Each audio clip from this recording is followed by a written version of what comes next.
First You Think is a not-for-profit ministry of the First Unitarian Church of Des Moines. Support us at ucdsm.org today. So I have determined that what is going on is that anytime I try to touch anything else on my computer, like my text to scroll it up, that's when my Zoom window freezes. So I have sent my sermon to my phone, and I'm preaching off of this, and I feel like it's a metaphor for everything that we've been dealing with this last year, 15 months, during this time of how we have to be flexible and adaptive and do new things in new ways and turn on a dime in the spur of a moment. And I feel like this is a moment right now in our culture, in our society, in our world, which we have an opportunity to seize the opportunity to do something different and reinvent ourselves, our society, our faith, our institutions like never before. But let me start by going back a little bit. I don't believe in organized religion, a friend said to me once. More than once, many times, many friends. How many of you have heard those words before? I don't believe in organized religion. Now, it's a popular point of view in our society and growing more and more popular all the time. And while I tend to be kind of snarky and said, what, you don't believe in it? I'm sure it exists, even though my own religion's pretty disorganized. I have a more thoughtful response that I'd like to give to that sometimes. About a decade ago, a Pew Research study on the millennial generation said this. They said, by some key measures, Americans aged 18 to 29 are considerably less religious than older Americans. Fewer young adults belong to any particular faith than older people do today. They are also less likely to be affiliated with their parents' and grandparents' generations than they were when they were young. Fully 1 in 4 members of the millennial generation are unaffiliated with any particular faith. And they go on. The trends they identified a decade ago have continued. In 2019, just kind of before we went into this pandemic time, the Pew Forum stated that their surveys showed that 65% of Americans described themselves as Christian, and that was down 12% over the decade. And those not religiously affiliated had grown in corresponding percentages. The connection between religious affiliation and individualism or independence is shown in Robert Putnam's book from 2 decades ago, Bowling Alone, in which he says, regular worshipers and people who say that religion is very important to them are much more likely than other people to visit friends, to entertain at home, to attend social club meetings, and to belong to sports groups, professional and academic societies, school service groups, youth groups, service clubs, hobby or garden clubs, literary, art, discussion and study groups, school fraternities and sororities, farm organizations, political clubs, national groups, other miscellaneous groups. Religiosity rivals education as a powerful correlate of most forms of civic engagement. So just as religion was on the decline, he argued, these forms of social engagement were also on the decline.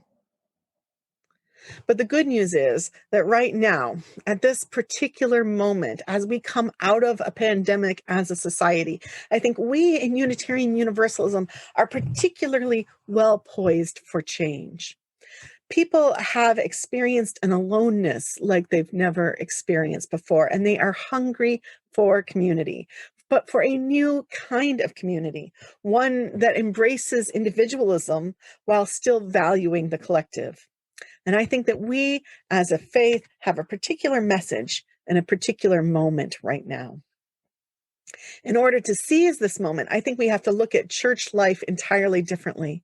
And we need to look at the unique aspects of Unitarian Universalism and what we have to offer the world as part of that.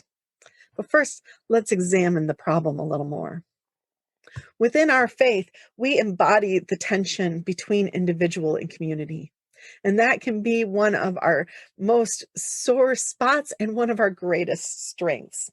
We're a faith based on freedom. We're based on our congregational polity, our not non-creedal faith, our fourth principle that says we believe in people's right to seek their own spiritual truth, our fifth principle, which speaks to the role of democracy. We can believe what we want. We can call who we want as minister. We can sell our building if we want, and no larger body is going to tell us what we can and cannot do in the congregational-based faith, right? Ever since the Cambridge platform, when we made the congregation the center of our polity, we've stressed our autonomy as congregations, and then within congregations, our autonomy as individuals. We're not just the no hell church, we're the no guilt church, the no faith church, the do what you want church, right? Or at least sometimes that's how we describe ourselves. This goes back a long way. Our faith is tied to our society through one very influential essay. In 1847, the Transcendentalist Unitarian Ralph Waldo Emerson published his famous essay, Self-Reliance. One of the most famous of American essays, it deeply ingrained itself into the American consciousness. It became part of the fabric of our lives. In it, he is really talking about trusting oneself most of all. A favorite quote of mine and of many from that essay is, "Trust thyself. Every heart vibrates to that iron string." Another favorite quote, particularly among our iconoclastic breed of religious followers, is, "Whosoever must be a man," and I apologize for the gendered language there, but "whosoever must be a man must be a nonconformist. Nothing is at last sacred but the integrity of your own mind. Absolve you to yourself, and you shall have the suffrage of the world." The dark underside of self-reliance, of independence, of freedom, of our congregational polity is our neglect of community sometimes, our neglect of the common good. And so we must hold those things, independence and interdependence, in creative, dynamic tension.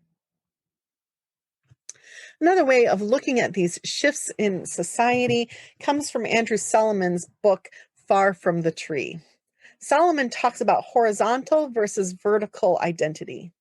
Vertical identities are those identity elements that you as a person get from your parents, your race, your ethnicity, usually your language, a lot of our culture. But not every piece of our identity is something we share with our parents. Gay, lesbian, bisexual, and transgender children are quite often born to heterosexual and cisgendered parents. And this is horizontal identity because we find our identity group among our peers. This is, if you think about it beyond the personal to the societal, this is growing like the squash plant, as Marge Piercy put it, instead of growing like the tree. We search outside of our family for connections around something that is core and important to us. Now, religion in America, I would argue, used to be largely a vertical identity thing. Part of this was independence. Churches were isolated, vertical institutions pointed at the sky. And connection-wise, religion was something that you inherited from your parents. We still see some of that vertical identity in some of our churches, families who have been here for generations. But in Unitarian Universalism, we don't see that quite nearly as much as church being a horizontal connection. Growing generationally, vertically like the tree doesn't always work for us as a faith. And so we have to think about how we grow horizontally, like the squash plant, like a chat group, how to grow like a meme. This is what we need to do, have always done to some extent, but need to do more now in this unique, unusual time in which we find ourselves. Horizontal communities are proliferating, but their availability has weakened the perceived need for church to be one of those, because most people think of church in this vertical way still. And so we have the rise of the nones, those who don't attend any church, and that number is growing and growing because it's easier to build that horizontal community in other ways than it used to be. Think about maybe the first time you came to church. Were you looking for community if you came out of another faith and you were looking for a place where you could connect with like-minded people?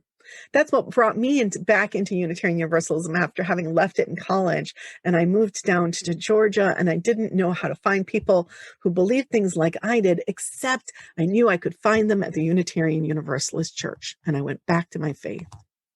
But now, if I were to leave church and be looking for community, I could find community of like-minded people in all sorts of places via the internet.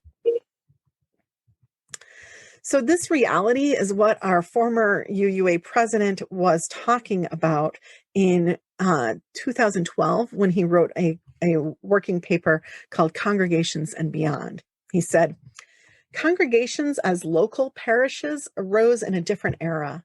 They arose in a time of limited mobility and communication. When Unitarianism and Universalism were in their infancy, no one would think of belonging to a congregation 10 miles away. Churches were the centers of community life, largely in a largely agricultural society. To be limited to a traditional parish form of organization in the 21st century is like limiting ourselves to a technology that does not require electricity. So, if we need to think beyond that early American model of church, what can we look to? Well, the good news is we've been forced into it over this last year. We've been finding it in amazing ways amidst the crisis of necessity. Here, when we talk about change, we get to the squash plant at last. In the environment when churches were struggling to survive, there were things that were thriving. And some of those answers were about our interdependence. In Unitarian Universalism, we have this autonomy of the individual congregation, but we are also an association of other congregations, and there's the balance. Sometimes we see ourselves as that little church in the wildwoods, as it were, separate. That's an image my former church in Michigan liked to use a lot, the church in the wildwoods. Separate, distinct, not really connected at all to the larger body.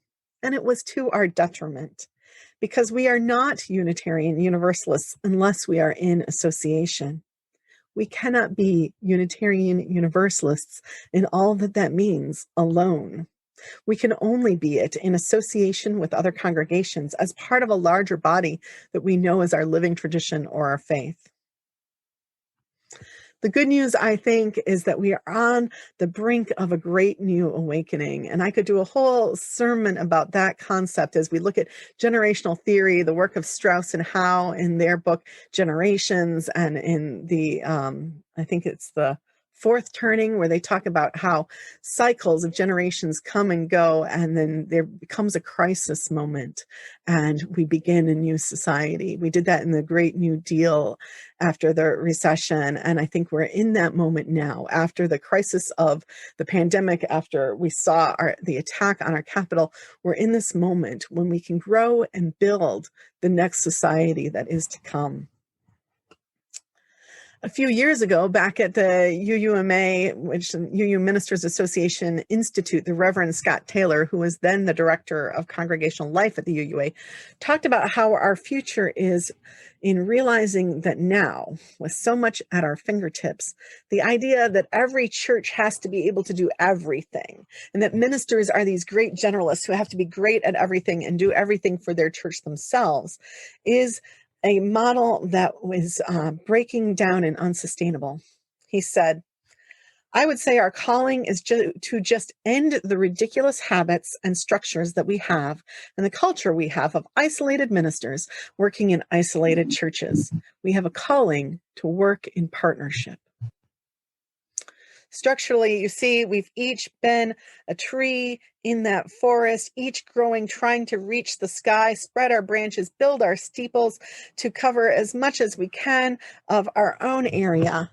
And then when the pandemic hit this year, we realized this does not work anymore. It's not sustainable.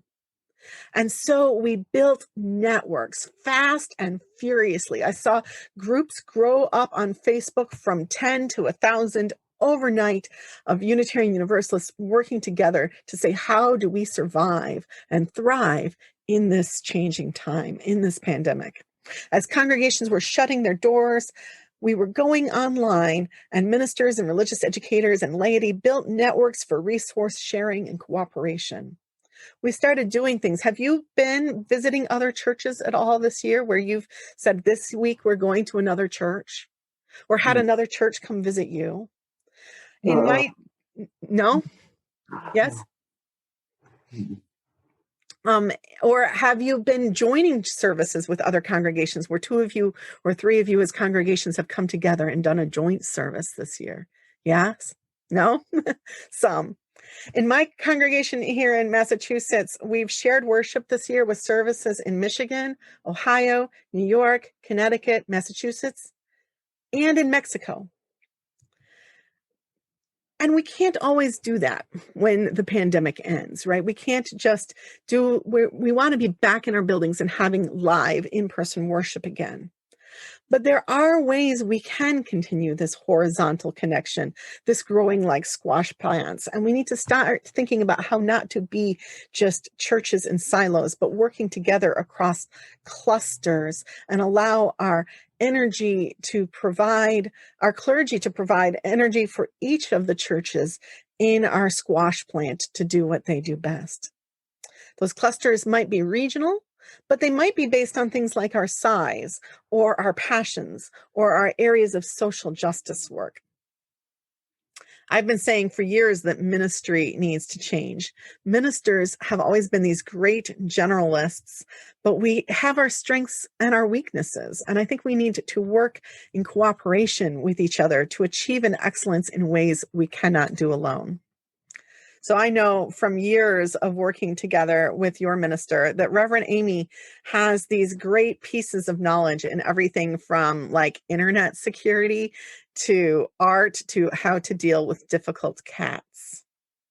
And I possess an amazing amount of knowledge about 80s culture and dystopia. Now, that might not come in handy all the time, but it has come in handy this past year. And together we can build networks of mutual support and reliability and to shore up each other in our times of need. Amy and I have been doing this for like a decade together or so, where we are moderators of a Facebook group for UU ministers. And ministers come into this Facebook group, and sometimes it gets a little squirrely in there, but when it's at its best, it's people coming in and saying, I need to know more about this. I didn't learn it in seminary, or I've never encountered this before, or this is a whole new idea to me. I need to know how to do this. And a dozen other ministers come on and say, yeah, I need to know how to do that too. And then another dozen ministers come on and say, here's what I found worked for me in that situation. And sometimes this is as trivial as finding the best, biggest, brightest flame for your chalice. And sometimes it's as meaningful as saying, how do I talk to my congregation as I'm going through divorce? And sometimes it's like, I want to build a worship associates program, and I've never done that before. We need to think about other ways and ways we can connect our churches for the future to build on what we've learned in this past year. If we're going to build the church of the future, we need to go outside our trees, outside our silos and steeples, and be something interconnected with rabbit runs. Maybe this is more obvious to you out in Iowa than it is to those of us closer to Boston, where we can feel like, oh, we have a lot of other churches right around the corner, and so that community is easier to build. And when you don't have that, sometimes it's more obvious how hard it is to do. But I saw this for sure when I was serving in that rural congregation in the middle of Michigan, an isolated little congregation with our steeple pointed at the sky. We were a church in a silo. One minister, one congregation, working largely by ourselves.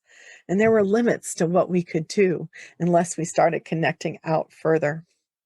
So one of the ways we did that on the local level, because we had no other UU congregation within 45 minutes, we worked with congregational churches and with the synagogue and with the local Muslim group to build interfaith community. We worked with we didn't have enough people to train to lead OWL in our congregation, Our Whole Lives Sexuality curriculum. So instead, we built connections with our local Planned Partnerhood and brought them in to do sexuality education. And so by partnering with local groups, we were able to provide much more than we as an isolated congregation could do. And ultimately, that's what will make us sustainable as a faith, to connect wider and wider, to become something more interdependent. We need to spread like that squash plant that overruns the garden, weave real connections, create real nodes, keep tangling in and interweaving and taking in more. So I want to tell this to you in another way through a story. This is a story that I've seen many different versions of, and the one I'm drawing from was attributed to a British minister, C.H. Spurgeon. Here's how it goes. A pastor heard that one of his parishioners was going about announcing to one and all that he would no longer attend church services. This rebellious parishioner was advancing the familiar argument that he could communicate with God just as easily out in the fields with nature as in his setting for worship. One winter evening, the pastor called on the reluctant member of his flock for a friendly visit, and the two men sat before the fireplace, making small talk, but studiously avoiding the issue of church attendance. After a while, the pastor took the tongs from the rack next to the fireplace and pulled out a single coal from the fire. He placed that coal, that glowing ember, on the hearth. And as the two watched in silence, while the fire roared, the coal quickly ceased burning and turned to ashen gray. The other coals in the fire continued to burn brightly. The pastor's silent message was not lost on his member. After a long time, he turned to the pastor and said, "I'll be back in church next Sunday." Each of us is that glowing coal, of course. We have heat and light and energy to share, and we can continue for a while on our own, but we will burn out. We need community, I think religious community, to keep that passionate fire alive. But our church is also that coal. It has heat and light and energy to share. But unless it connects to other churches, other organizations, other institutions in a meaningful way, it too will burn out over time. In the book Church 3.0, author Neil Cole says that overall, we have to move from an organization dedicated to protecting what we have, a building, a community, a way of being here, to an organization that is focused outside our four walls, focused on changing what's wrong out there. This is what I think people are saying when they say that they're spiritual but not religious. We can have too much focus on our one individual institution and not enough focus on building the movement for love and justice. The Reverend James Forbes of Riverside Church of New York, which is UCC and American Baptist, said about a decade ago, again at that UU Ministers Association Institute, he said that Unitarian Universalists have already been called by God, or I would add the universe or our broken earth, for a specific purpose. And what we have been called for as a faith has something to do with our excellence in interfaith cooperation and which is necessary for overcoming the systems of militarism and capitalism and building the beloved community. Michael Piazza, a UCC minister who was formerly at the Cathedral of Hope in Dallas, said this. He said, "We can either give birth to new congregations in our old churches or resign ourselves to being glorified funeral homes. Our best advice is to plant a vegetable patch of liberal, active, passionate adults who might just believe that the Church of Jesus Christ can save the world." Yeah, we might use different words, right? Let me rephrase that in Unitarian Universalism. We can either change and grow like a cabbage patch or resign to being a single dying tree that will one day fall. So the best thing we can do is to plant a vegetable patch of liberal, active, passionate UUs who might just believe that we together have the power to bend the arc of the universe towards justice. That's the ultimate goal, folks, here. We are wanting this faith to succeed and to thrive and to grow and change, not just because of the connection we need as individuals and that we have longed for in this time of isolation, but because we know that together, if we are successful, this faith has the power to change the world, to change the universe. So I say, plant your vegetable patch, because Unitarian Universalism can change the world, and we will change the world. We are uniquely poised to be the religious community of the future, but we have to take our mission seriously, and we have to take interdependence seriously. We have to get beyond our own individual selves sometimes and look for the community and the power of community. There are people out there, and they might say that they are spiritual but not religious, and so they don't know that they're looking for us. But if we build a faith that is truly connected to each other, to other institutions in our community, to the work of love and justice, the people who don't know that they're looking for religion, but do know that they're looking for community and do know that they're looking for justice, they will find us. They will find that we are a place that is the place for meaning makers, where they can connect and invest in the future with people and build the world to come. They are out there right now looking for something in this after times, after the time of pandemic, after the time of societal disruption, to see what is going to come next.